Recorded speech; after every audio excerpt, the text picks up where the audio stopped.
राधे कृष्ण आप सभी को। वैशाख मास महात्म्य अध्याय 10। कल के अध्याय में हमने सुना कि किस प्रकार धन शर्मा ब्राह्मण को 3 प्रेतों से मिलना हुआ। उन 3 प्रेतों ने अपने बारे में बताया और साथ ही ये भी बताया कि उनमें से एक के पुत्र का नाम धन शर्मा है। अब आगे यमराज कहते हैं, ब्राह्मण उस प्रेत का वचन सुनकर धन शर्मा को बड़ा दुख हुआ। उसने यह जान लिया कि ये मेरे पिता हैं जो नरक में पड़े हुए हैं। तब वह सर्वथा अपनी निंदा करते हुए बोला। धन शर्मा ने कहा, हे स्वामिन, मैं ही गौतम का यानी आपका पुत्र धन शर्मा हूँ। मैं आपके किसी काम न आया। मेरा जन्म व्यर्थ है। जो पुत्र आलस्य छोड़कर अपने पिता का उद्धार नहीं करता वह अपने को पवित्र नहीं कर पाता। जो इस लोक और परलोक में भी सुख का संतान विस्तार कर सके वही संतान या तनय माना गया है। इस लोक में धर्म की दृष्टि से पुरुष के 2 ही गुरु हैं, पिता और माता। इनमें भी पिता ही श्रेष्ठ है, क्योंकि सर्वत्र बीच की ही प्रधानता देखी जाती है। पिताजी, क्या करूं, कहाँ जाऊं, कैसे आपकी गति होगी? मैं धर्म का तत्व नहीं जानता, केवल आपकी आज्ञा का पालन करूंगा। प्रेत बोला, बेटा घर जाओ और यमुना में विधि पूर्वक स्नान करो। आज से 5वें दिन वैशाख की पूर्णिमा आने वाली है, जो सब प्रकार की उत्तम गति प्रदान करने वाली तथा देवता और पितरों के पूजन के लिए उपयुक्त है। उस दिन पितरों के निमित्त भक्ति पूर्वक तिल मिश्रित जल का घड़ा, अन्न और फल दान करना चाहिए। उस दिन जो श्राद्ध किया जाता है वह पितरों को 1000 वर्षों तक आनंद प्रदान करने वाला होता है। जो वैशाख की पूर्णिमा को विधि पूर्वक स्नान करके 10 ब्राह्मणों को खीर भोजन कराता है वह सब पापों से मुक्त हो जाता है।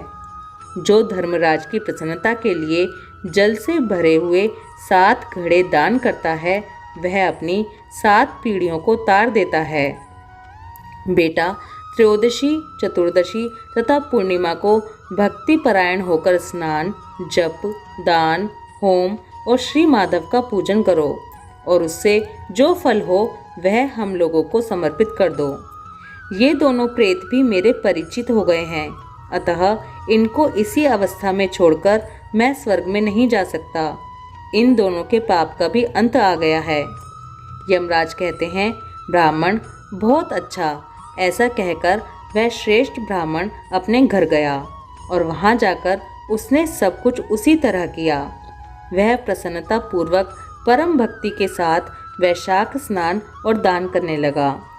वैशाख की पूर्णिमा आने पर उसने आनंद पूर्वक भक्ति से स्नान किया और बहुत से दान करके उन सबको पृथक पृथक पुण्य प्रदान किया। उस पवित्र दान के संयोग से वे सब आनंद मग्न हो विमान पर बैठकर तत्क्षण ही स्वर्ग को चले गए। ब्राह्मणों में श्रेष्ठ धन शर्मा भी श्रुति, स्मृति और पुराणों का ज्ञाता था। वह चिरकाल तक उत्तम भोग भोगकर अंत में ब्रह्मलोक को प्राप्त हुआ।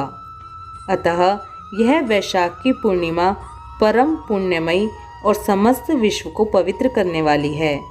इसका महात्म्य बहुत बड़ा है, अतएव मैंने संक्षेप से तुम्हें इसका महत्व बतला दिया है। जो वैशाख मास में प्रातः काल स्नान करके नियमों के पालन से विशुद्ध चित्त हो भगवान मधुसूदन की पूजा करते हैं वे ही पुरुष धन्य हैं। वे ही पुण्य आत्मा हैं तथा वे ही संसार में पुरुषार्थ के भागी हैं। जो मनुष्य वैशाख मास में सवेरे स्नान करके संपूर्ण यम नियमों से युक्त हो भगवान लक्ष्मीपति की आराधना करता है वह निश्चय ही अपने पापों का नाश कर डालता है। जो प्रातः काल उठकर श्री विष्णु की पूजा के लिए गंगा जी के जल में डुबकी लगाते हैं उन्हीं पुरुषों ने समय का सदुपयोग किया है। वे ही मनुष्यों में धन्य तथा पाप रहित हैं। वैशाख मास में प्रातः काल नियम युक्त हो मनुष्य जब तीर्थ में स्नान करने के लिए पैर बढ़ाता है उस समय श्री माधव के स्मरण और नाम कीर्तन से उसका एक एक पग अश्वमेध यज्ञ के समान पुण्य देने वाला होता है। श्री हरि के प्रियतम वैशाख मास के व्रत का यदि पालन किया जाए तो यह मेरू पर्वत के समान बड़े उग्र पापों को भी जलाकर भस्म कर डालता है। हे विप्रवर, तुम पर अनुग्रह होने के कारण मैंने यह प्रसंग संक्षेप से तुम्हें बता दिया है। जो मेरे कहे हुए इस इतिहास को भक्ति पूर्वक सुनेगा वह भी सब पापों से मुक्त हो जाएगा तथा उसे मेरे लोक यमलोक में भी नहीं आना पड़ेगा।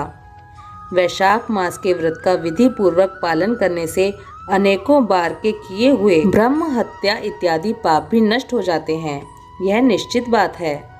वह पुरुष अपने 30 पीढ़ी पहले के पूर्वजों और 30 पीढ़ी बाद की संतानों को भी तार देता है, क्योंकि अनायास ही नाना प्रकार के कर्म करने वाले भगवान श्री हरि को वैशाख मास बहुत ही प्रिय है। अतएव यह सब मासों में श्रेष्ठ है। वैशाख मास महात्म अध्याय 10 समाप्त। ओम माधवाय नमः। राधे कृष्णा।